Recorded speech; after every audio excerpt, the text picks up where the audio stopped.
घाटशिला उपचुनाव को लेकर भाजपा और झामुमो प्रत्याशी ने किया नामांकन। सभा में हेमंत सोरेन ने की सोमेश को जिताने की अपील। बाबूलाल बोले, सरकार से जनता असंतुष्ट। खेल मंत्री सुदिव्य कुमार ने जारी किया चौथे सैफ सीनियर एथलेटिक्स चैंपियनशिप का लोगो और मैस्कॉट। 24 से 26 अक्टूबर तक रांची में खेली जाएंगी प्रतियोगिताएं। झारखंड राज्य ग्रामीण बैंक में फर्जी ऋण स्वीकृत कर 6 करोड़ रुपए गबन करने वाले शाखा प्रबंधक को हुसैनाबाद पुलिस ने किया गिरफ्तार। देवघर से 2 साइबर अपराधी धराए। और आत्मनिर्भर भारत बनाने के लिए इस दिवाली लोगों से स्वदेशी उत्पाद खरीदने की अपील। रक्षा राज्य मंत्री संजय सेठ और विधायक पूर्णिमा साहू का वोकल फॉर लोकल पर जोर।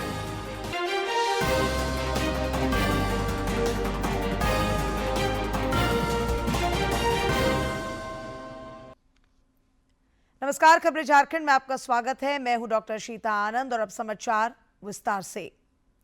रक्षा मंत्री राजनाथ सिंह ने आज हिंदुस्तान एरोनॉटिक्स लिमिटेड की नासिक उत्पादन इकाई में बने पहले तेजस LCA Mk-1A लड़ाकू विमान का अनावरण किया। इस अवसर पर रक्षा मंत्री ने HTT-40 प्रशिक्षु विमान बनाने वाली इकाई का भी शुभारंभ किया। इस मौके पर उन्होंने कहा कि आज देश रक्षा जरूरतों को पूरा करने में आत्मनिर्भर बन रहा है। भारत 65% निर्माण अब अपनी ही धरती पर कर रहा है।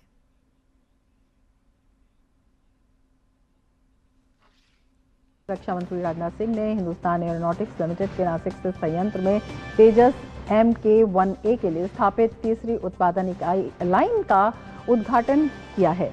इस दौरान रक्षा मंत्री ने HTT-40 ट्रेनर LCA तेजस मार्क 1A के लिए HAL विनिर्माण सुविधा का भी दौरा किया। रक्षा मंत्री राजनाथ सिंह ने उत्पादन लाइन का उद्घाटन के साथ साथ कर्मचारियों और अधिकारियों से भी मुलाकात की, जहां रक्षा मंत्री को तेजस के साथ उनकी फोटो वाला फ्रेम भी मोमेंटो के तौर पर भेंट किया गया।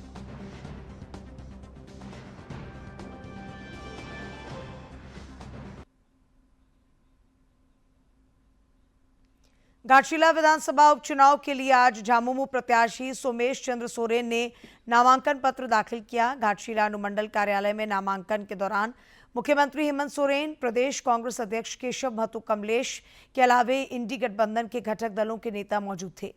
घाटशिला विधानसभा सीट पर पूर्व शिक्षा मंत्री रामदास सोरेन के निधन के बाद उपचुनाव हो रहा है। सोमेश सोरेन स्वर्गीय रामदास सोरेन के पुत्र हैं। घाटशिला में 11 नवंबर को मतदान होना है, जिसके लिए नामांकन की अंतिम तिथि 21 अक्टूबर है। इधर भाजपा प्रत्याशी बाबूलाल सोरेन ने भी आज घाटशिला से अपना नामजदगी का पर्चा दाखिल किया। इस दौरान भाजपा के प्रदेश अध्यक्ष बाबूलाल मरांडी, पार्टी के कार्यकारी अध्यक्ष आदित्य प्रसाद साहू, पूर्व मुख्यमंत्री चंपाई सोरेन, आजसू पार्टी के प्रमुख सुदेश कुमार महतो मौजूद थे।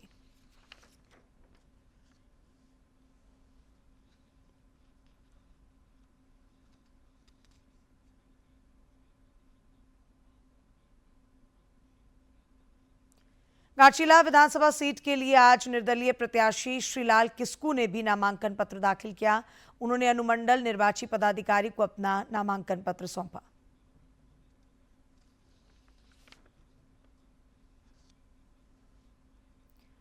पार्टी प्रत्याशी सोमेश चंद्र सोरेन के नामांकन के बाद झामुमो के केंद्रीय अध्यक्ष सह मुख्यमंत्री हेमंत सोरेन ने घाटशिला के दाहीगोड़ा सर्कस मैदान में एक जनसभा को संबोधित किया।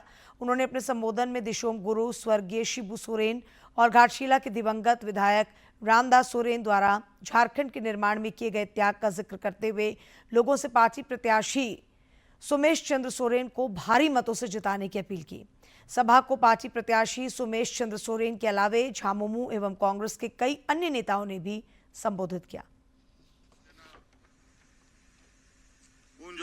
अस्पताल ñeling sen lena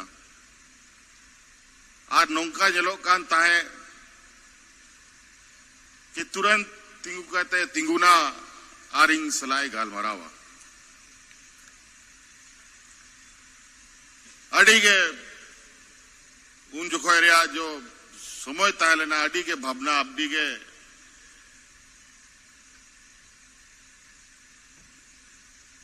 लई बम दड़िया उनका बुझा कांता है।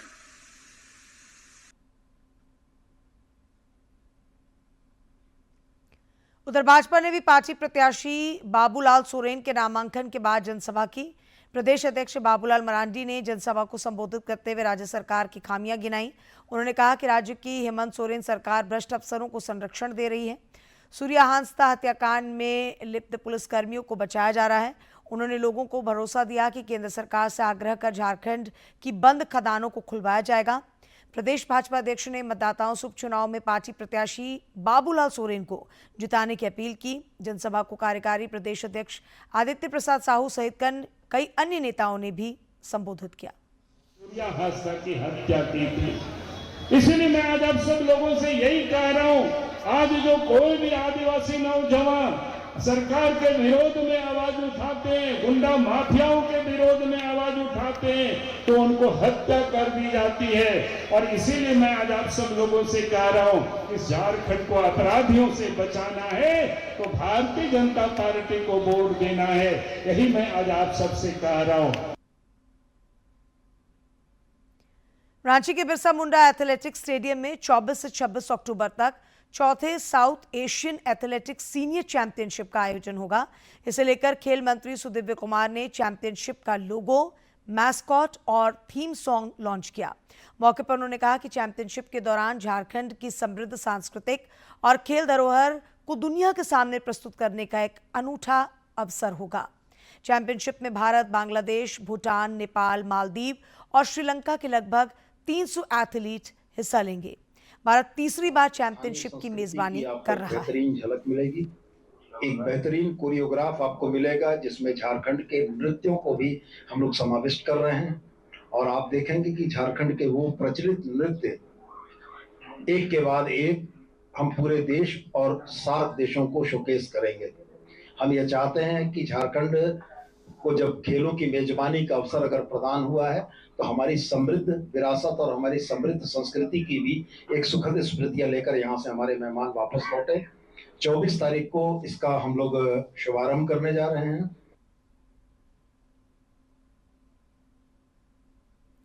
पलामू जिले की हुसैनाबाद थाना पुलिस ने झारखंड राज्य ग्रामीण बैंक की दंगवार शाखा में करोड़ों रुपए का गबन करने के आरोपी पूर्व शाखा प्रबंधक मनोज कुमार सिंह को गिरफ्तार किया है। पुलिस के अनुसार पूर्व शाखा प्रबंधक पर फर्जी ऋण स्वीकृत कर 6 करोड़ रुपए से अधिक का गबन करने का आरोप है। जांच के दौरान आरोपी ने 4 करोड़ 66 लाख रुपए बैंक को वापस किए हैं। एसडीपीओ एस मोहम्मद याकूब ने बताया कि आरोपी को कल सासाराम से गिरफ्तार किया गया है। CIF का नंबर यूज़ करके नया बचत खाता खोल के उसमें उनका पैसा ट्रांसफ़र करके वहाँ से पैसा बहुत सारा अकाउंट्स को ट्रांसफ़र करके वहाँ से ये पैसा निकासी हुआ है कि उसमें पैसा ट्रांसफ़र करके वहाँ से इस पैसा को निकासी किया गया। तो इस अनुसंधान के तौर पर बैंक का अपना एक इन्वेस्टिगेशन लैटरली भी चल रहा था। उनके द्वारा जब FIR के समय में ये रजिस्टर किए थे उस समय तो 1.36 करोड़ बताए थे, पर आगे उनके द्वारा जो इन्वेस्टिगेशन हुआ है उसमें ये बताया गया कि लगभग अराउंड 6.6 करोड़ का मनी का स्कैम हुआ है। इधर देवघर की साइबर थाना पुलिस ने एक व्यक्ति से मोबाइल छीनकर उसके खाते से 1,11,000 रुपए निकालने वाले 2 साइबर अपराधियों को गिरफ्तार किया है। दोनों अपराधी सगे भाई हैं। पुलिस ने इनसे वारदात में प्रयुक्त मोबाइल, सिम कार्ड और एक बाइक बरामद की है। साइबर डीएसपी राजा मित्रा ने बताया कि 15 अक्टूबर को कृष्णापुरी मोहल्ले के राकेश रोशन का मोबाइल दोनों अपराधियों ने झपटा मारकर छीन लिया था, जिसके बाद उसी मोबाइल से राकेश के खाते से 80,000 और उनकी पत्नी के खाते से 11,418 रुपए निकाल लिए गए थे। खींचा गया तो उस मोबाइल को के जो पैसे थे अभियुक्त ने अपने खाते में अंतरित कर दिया था, उसे ट्रांसफर कर दिया।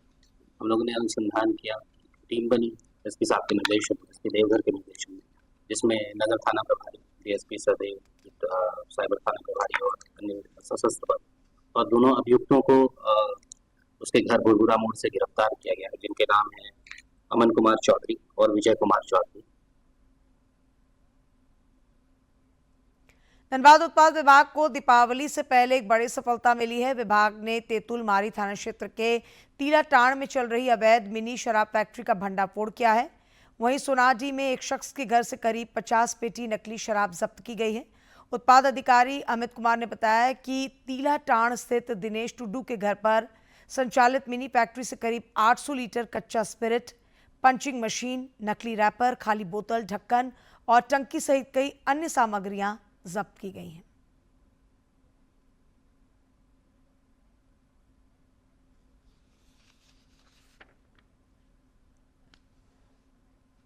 आज सुबह दिनेश टुड्डू के घर में छापेमारी किया। छापेमारी के क्रम में वहाँ पे एक अवैध मिनी शराब फैक्ट्री का संचालन किया जा रहा था, उसका उद्भेदन किया गया। उद्भेदन में हमें करीब 800 लीटर कच्चा स्पिरिट और विभिन्न ब्रांड के शराब, royal Stag, blender Sprite, signature, iconic, McDowell number, सारा तैयार माल मिला है। वहाँ से करीब 500 से 600 लीटर होगा, उसका काउंटिंग अभी चल ही रहा है। छत्तीसगढ़ के इतिहास में नक्सलियों द्वारा अब तक का सबसे बड़ा आत्मसमर्पण हुआ है। राज्य के बस्तर संभाग के अबूझमाड़, कांकेर स्थित विभिन्न इलाकों में सक्रिय 210 माओवादियों ने आज जगदलपुर में आत्मसमर्पण किया। इनमें रुपेश सहित माओवादियों के अनेक शीर्ष नेता भी शामिल हैं। इन नक्सलियों ने आज जगदलपुर में आयोजित कार्यक्रम में पुलिस और केंद्रीय सशस्त्र पुलिस बलों के वरिष्ठ अधिकारियों के समक्ष अपने हथियार सौंपकर आत्मसमर्पण किया।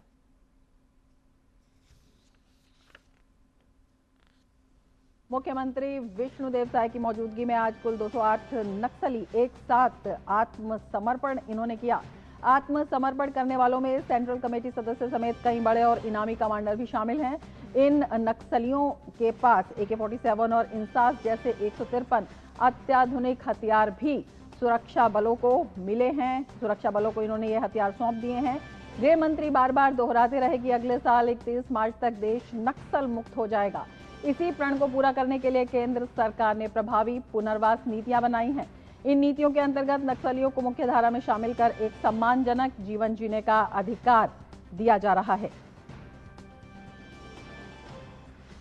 तो छत्तीसगढ़ में आज 208 नक्सलियों ने एक साथ आत्मसमर्पण किया है। नक्सलवाद पर अब तक की सबसे बड़ी चोट बताया जा रहा है। मुख्यमंत्री विष्णुदेव साय की मौजूदगी में जगदलपुर में हथियार डाले नक्सलियों ने नक्सलवाद के खिलाफ ये अब तक की सबसे बड़ी कामयाबी बताई जा रही है। कई नक्सली कमांडर भी शामिल हैं। सरेंडर करने वालों में कई बड़े और इनामी कमांडर शामिल हैं। नक्सली सुरक्षा बलों को 153 घातक हथियार भी इन्होंने सौंपे हैं सुरक्षा बलों को।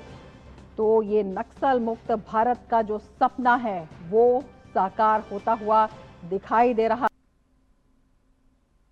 इधर झारखंड के चतरा में सरकार के आत्मसमर्पण नीतियों से प्रभावित होकर TSPC के 2 एरिया कमांडरों ने आज आत्मसमर्पण कर दिया। बोकारो प्रक्षेत्र के IG सुनील भास्कर और जिले के पुलिस अधीक्षक सुमित कुमार अग्रवाल के समक्ष किए गए आत्मसमर्पण के दौरान नक्सलियों ने अपने हथियार भी डाले। नक्सली कुलदीप गंजू और रोहिणी गंजू पर 1-1 लाख रुपए का इनाम था। पुलिस अधीक्षक ने बताया कि दोनों उग्रवादी 26 से अधिक मामलों में वांछित थे।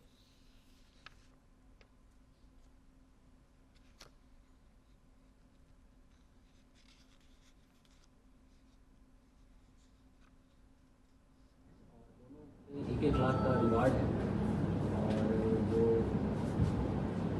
आत्मसमर्पण नीति है उसके तहत इनको बहुत सारी योजनाओं का लाभ भी मिलेगा और इनके समर्पण करने से और भी जो दस्ता के सदस्य हैं उनसे भी हम लोग लगातार संपर्क में हैं और आने वाले दिनों में देखेंगे कि और भी इस तरह के जो सरेंडर हैं वो आप लोग को सहयोग देते हुए उससे प्रेरणा लेते हुए भी आगे बढ़े और समर्पण करें। अन्यथा जो संकल्प गृह मंत्रालय का और राज्य सरकार का है उसके तहत उनको खत्म तो होना है। मार्च 26 तक का जो आंदोलन है उसके लिए हम सभी संकल्पित हैं। तो बेहतर होगा कि सभी लोग अपना सरेंडर करके और एक मुख्य धारा में सम्मिलित और अपने जीवन का चलना। झारखंड पुनर्वासी नीति के तहत बहुत सारा लाभ भी उनको दिया जा रहा है, जैसे कि रिहैबिलिटेशन ग्रांट है, वोकेशनल ट्रेनिंग है, लैंड और उनका बच्चों को पढ़ाई करने के लिए एजुकेशनल फीस का जो है वो भी झारखंड सरकार के द्वारा टेक केयर किया जाएगा और उनका घर हाउस बिल्डिंग वगैरह को लेकर के भी प्रावधान है। और इसके अलावा बहुत सारे जीवन बीमा योजना का भी प्रावधान है और लोन लेने का भी प्रावधान है। ये तो ये नीति के तहत है। इसके अलावा भी सरकार का बहुत सारे महत्वाकांक्षी योजनाएं हैं जो लाभ ले सकते हैं। प्रधानमंत्री नरेंद्र मोदी के आह्वान पर हर घर स्वदेशी अभियान चल रहा है। इसकी रौनक राजधानी रांची के बाजारों में भी देखने को मिल रही है।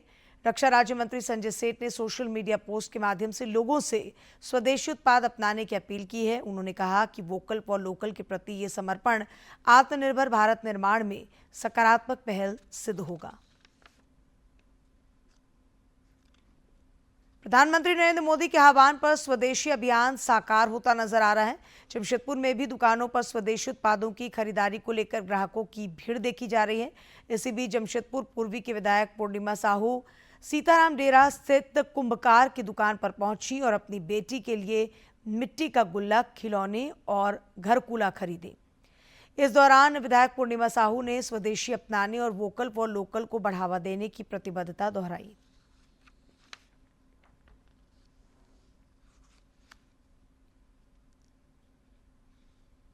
स्वदेशी अपनाना है और अपने आत्मनिर्भर भारत की ओर आगे बढ़ना है, अपने भारत को आत्मनिर्भर बनाना है। जब हमारा अर्थव्यवस्था मजबूत होगा तो हम विकसित भारत की ओर अग्रसर होंगे। और दीपावली और छठ महापर्व आने वाला है। मैं हमारे क्षेत्रवासियों से अपील करती हूँ कि ज़्यादा से ज़्यादा नहीं, आपको यूज़ करना ही है, प्रयोग करना है हमारी स्वदेशी वस्तुओं का। हमारे कुम्हार भाई बंधुओं द्वारा बनाए गए उनके मिट्टी के दियों का, मिट्टी के बर्तन का प्रयोग करना है, जिससे हम अपनी दीपावली तो रोशन करेंगे, साथ में अपने जीवन में भी रोशनी लाएंगे। हजारीबाग में धनतेरस का बाजार सज धज कर तैयार है। इस बार धनतेरस में बर्तन बाजार में अधिक रौनक देखने को मिलेगी। जीएसटी में कमी के कारण जहां ग्राहकों में खासा उत्साह देखा जा रहा है, वहीं दुकानदारों को भी अधिक बिक्री होने की उम्मीद है। केंद्र सरकार ने आम लोगों को राहत देने के लिए बर्तन सहित कई आवश्यक वस्तुओं की जीएसटी दर 15% से घटाकर 5% कर दी है। इससे दुकानदारों को उम्मीद है कि धनतेरस में ग्राहक जमकर खरीदारी करेंगे। इस बार तो धनतेरस हम लोग लग रहा है बहुत ही अच्छा रहेगा, क्योंकि सरकार भी टैक्स वगैरह जो है बहुत कम कर दिए है। जो हम लोग का बर्तन कांसा पीतल में 18% स्लैब में आते थे, 12% में आते थे, वो सब खत्म हो गया, 5% हो गया। तो ये हम लोग को सब बेनिफिट हो गया, सरकार के द्वारा भी बेनिफिट हो गया।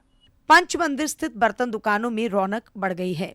इस बार कांसा, पीतल, तांबा और स्टेनलेस स्टील के बर्तनों की कई नई वैरायटी लाई गई है। उम्मीद तो है कि हर साल की अपेक्षा इस बार दीपावली धनतेरस हम लोग का बहुत अच्छा होना चाहिए। है कि हमारे माननीय प्रधानमंत्री जी जो टैक्स कम किए हैं, पहले बर्तन में 18% का जीएसटी था, अब घट करके 5% जीएसटी हुआ है। इधर ग्राहकों का कहना है कि प्रधानमंत्री नरेंद्र मोदी ने देशवासियों को पर्व के ठीक पहले बड़ी सौगात दी है। धनतेरस पर बर्तन खरीदने की परंपरा है।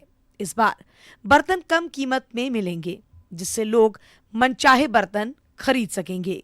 मोदी जी अच्छा काम कर रहे हैं, जनता के लिए बहुत फायदा है। टैक्स कम करने से जनता को बहुत फायदा है। केंद्र सरकार ने पर्व से पहले जीएसटी में बड़ा बदलाव लाकर आम लोगों को राहत दी है। इसका असर बाजार में दिख रहा है। लोग जमकर खरीदारी कर रहे हैं और सरकार के कदम को सराह रहे हैं। हजारीबाग से गौरव की रिपोर्ट। सरायकेला खरसावां जिले में दीपावली की रोशनी अब नए रूप में देखने को मिल रही है। मिट्टी के दियों के साथ साथ अब गोबर से बने दियों का भी चलन बढ़ रहा है। सरायकेला खरसावां जिले की सीमा पांडे गोबर और गौमूत्र के प्रयोग से घरेलू उपयोग की वस्तुएं बनाकर स्वदेशी अभियान में सक्रिय भूमिका अदा कर रही हैं।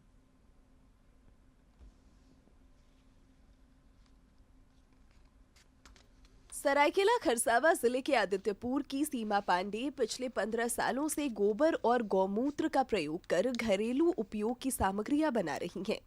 दीपावली के अवसर पर भी वे गोबर के दियों का निर्माण कर आत्मनिर्भर भारत अभियान और स्वदेशी आंदोलन में सक्रिय भागीदारी निभा रही हैं। सीमा पांडे और उनकी टीम के सदस्यों के हाथों निर्मित दियों की मांग झारखंड समेत बिहार के विभिन्न जिलों में भी हो रही है। 100 पीस आइटम हमारे पास है, पर क्या होता है कि पर्व त्योहार के हिसाब से हम लोग ज्यादा बनाते हैं कि जिस तरह से पर्व त्योहार है उस हिसाब से हम लोग दिवाली के समय में दीपक, लक्ष्मी चरण और शुभ लाभ ये सब ज्यादा बनाते हैं। जब जन्माष्टमी आता है कृष्ण जी का पलना उलना बनाते हैं और होली आता है तो हम लोग गुलाल बनाते हैं। इस तरह हर पर्व त्योहार के हिसाब से प्रोडक्ट बनाते हैं हम लोग। इन दियों की कीमत 5 रुपए से शुरू होकर 130 रुपए तक है। खास बात यह है कि इनके जरिए 50 से अधिक महिलाओं को रोजगार मिला है। सीमा पांडे न सिर्फ गोबर से दिए बनवा रही हैं, बल्कि गायों के संरक्षण की दिशा में भी अहम काम कर रही हैं। अब दूध ना देने वाली गायों को लोग घर से नहीं निकालते, क्योंकि सीमा जी उनका गोबर भी खरीद लेती हैं। ये गौ माता के गोबर से हम सारा उत्पाद बना रहे हैं। अभी के समय में क्या हो रहा है कि गौ माता, जो हमारी गौ माता है, जिन्हें देसी गाय भी बोलते हैं, गौ माता बोलते हैं, उनको लोग ना दूध देने के बाद घर से बाहर निकाल दे रहे हैं। तो क्या है कि जब वो दूध नहीं दे रही, घर से बाहर निकाल दे रहे हैं, तो वो तो कसाई खाने में जा रही हैं, लोग कटने के लिए भेज दे रहे हैं। तो उनको बचाने के लिए, जैसे हमारे गौरक्षक बहुत भाई हैं जो बचा के ला रहे हैं, तो उनको कैसे आगे उनके भोजन का इंतजाम हो, क्या हो, तो इसलिए मैं गौ माता के गोबर पे कार्य चालू की हूँ। सीमा पांडे का ये प्रयास न केवल महिलाओं को रोजगार दे रहा है, बल्कि पर्यावरण के अनुकूल जीवन शैली को भी बढ़ावा दे रहा है। गोबर से बनी राखियों ने पहले ही रक्षाबंधन को नया आयाम दिया और अब दिए बनाकर महिलाएं रोशन कर रही हैं हजारों घरों को। इस कार्य में उनका भरपूर सहयोग बेटी अनीशा पांडे कर रही हैं। ये क्या है कि यूनिक भी है एंड वो अपने घर पे सजा भी सकते हैं। एक रिप्लेसमेंट भी है, हमारा इको फ्रेंडली है क्योंकि हमारा सारा प्रोडक्ट तो प्लास्टिक को भी रिप्लेस कर रहा है, एनवायरनमेंट को भी सेफ बना रहा है और हमारे गौ माता का भी रक्षा हो रहा है। तो मैं तो यही बोलूँगी कि सबको इसके ये प्रोडक्ट्स लेना चाहिए और इस पे आगे आना चाहिए। दीपावली की इस रोशनी में स्वदेशी का रंग और महिला सशक्तिकरण की चमक साफ नजर आ रही है। सरायकेला खरसावा की ये पहल पूरे देश के लिए एक मिसाल बन चुका है और सीमा पांडे जैसी महिलाओं की सोच से आत्मनिर्भर भारत का सपना साकार होता नजर आ रहा है। डीडी न्यूज के लिए सरायकेला खरसावा से अनूप मिश्रा की रिपोर्ट। जामताड़ा में श्रम नियोजन प्रशिक्षण एवं कौशल विकास विभाग द्वारा आयोजित दत्तोपंत ठेंगरी रोजगार मेला में आज 100 युवाओं को नियुक्ति पत्र सौंपे गए। इन युवाओं का चयन गुजरात, महाराष्ट्र और केरल की विभिन्न कंपनियों द्वारा किया गया है। डीडीसी निरंजन कुमार और जिला नियोजन पदाधिकारी प्रशांत टुडू ने नियुक्ति पत्र सौंपा। डीडीसी ने मीडिया से बातचीत में कहा कि जामताड़ा जैसे पिछड़े जिले में आकर दूसरे राज्यों की कंपनियां नौकरी दे रही है, आने वाले दिनों में भी रोजगार लगाया जाएगा। इधर चयनित अभ्यर्थी बलराम दत्त ने कहा कि वो अफजलपुर से आए हुए हैं, उन्हें हैदराबाद में सिक्योरिटी गार्ड की नौकरी मिली है, नौकरी से वे काफी खुश हैं।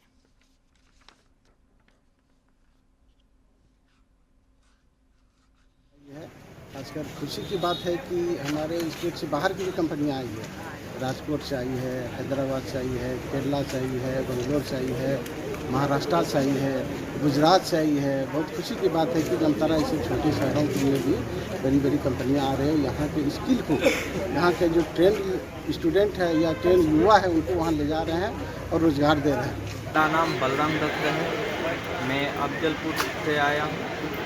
मैं एक गार्ड में अप्लाई किया हूँ, नियुक्त किया हूँ। अच्छा महसूस हो रहा है। ड्यूटी हैदराबाद। क्या काम? और अब कुछ खबरें राज्य के विभिन्न जिलों से फटाफट अंदाज में।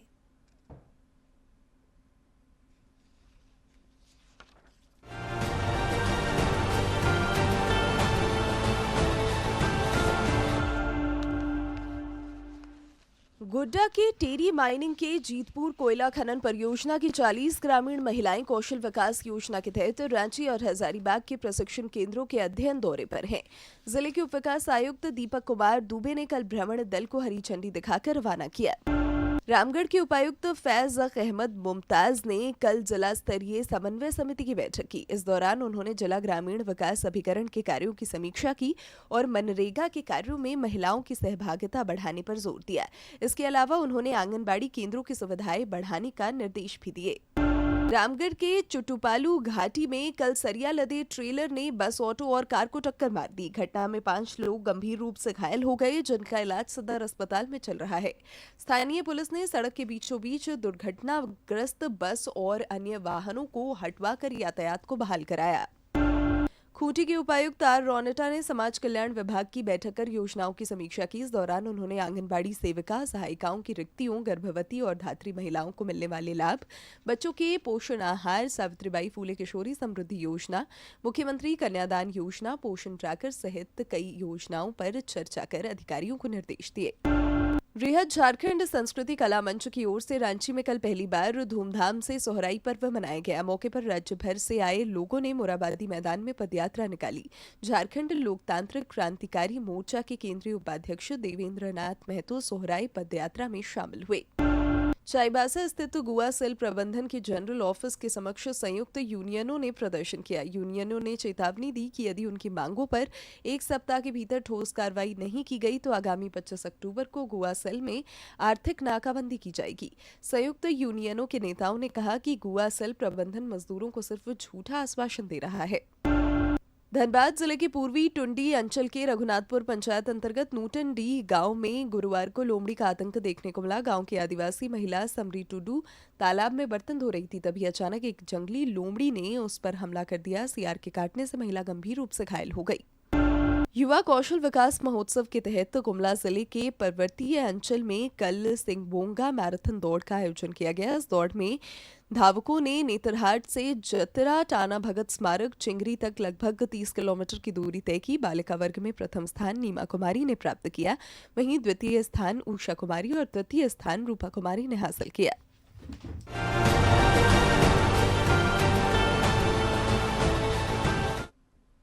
और अंत में मुख्य समाचार एक बार फिर।